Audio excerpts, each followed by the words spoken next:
और दुनिया का सबसे ज्यादा व्यापार जो चाइना भेजता है मलक्का। तो मलक्का होके जब जाती हैं जहाजें, सिंगापुर ने कहा कि दुनिया की सारी जहाज हमारे यहाँ से आ रही है, इसलिए जिसको जो सामान पहुंचाना है हमारे यहाँ पहुंचा दो, हम कहीं भेज देंगे। हम मुगल सराय स्टेशन है, अका की तनी पैसा लेंगे, कंट्रोल भी करेंगे। तो धरती काट रहा है वो बिचवा में से, करा नहर बनाएगा। इसके लिए पैसा कौन दे रहा है? चाइना। टेक्नोलॉजी कौन दे रहा है? चाइना। तो नहर को कैसे बनाता है? एक के बार में नहीं खोदा जाता है ना, और उसका साइड में उसके बाद इसको और इसको काट देगा, नहर चालू।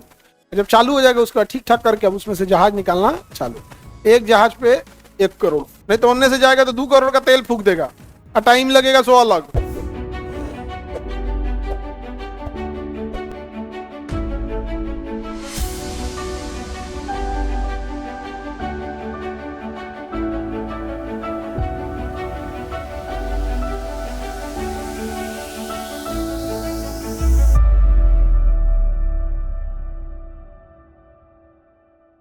यहां पर ना बहुत सारे डेवलप कंट्रीज हैं, जैसे ये जापान है।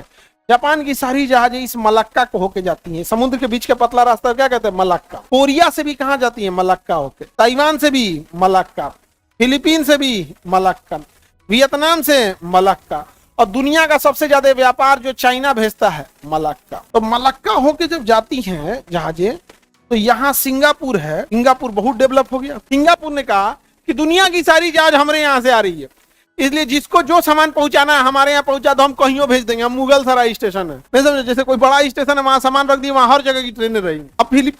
अब कहेगा फिलीपीन हमारे यहाँ रखिए, तो इतनी जहाजें उधर नहीं जा रही हैं।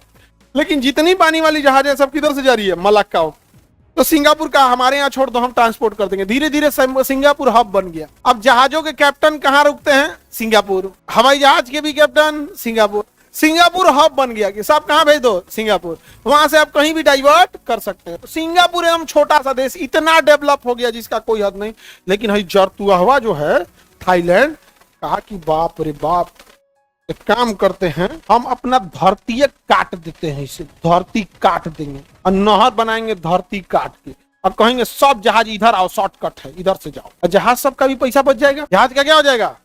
पैसा बच जाएगा। पानी वाली जहाज का क्या बच जाएगा? पैसा बच जाएगा। तो उसको तो फायदा है। 2-4 हजार किलोमीटर बच गया, 100,000 किलोमीटर, अका की तनी पैसा लेंगे, कंट्रोल भी करेंगे। तो धरती काट रहा है वो बिचवा में से। कौन? थाईलैंड।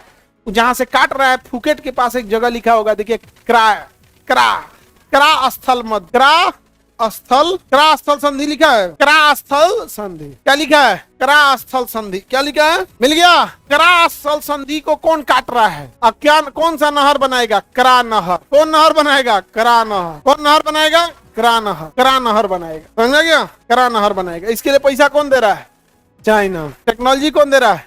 चाइना। तो नहर को कैसे बनाता है? एक के बार में नहीं खोदा जाता है ना, जैसे पहले बीचवा में से खोद देगा। जैसे ये यहाँ समुद्र ऐसे पतला रास्ता है, करा, यहाँ से काटना है तो पहले क्या करेगा? इतना दूर छोड़ देगा, इतना दूर छोड़ देगा।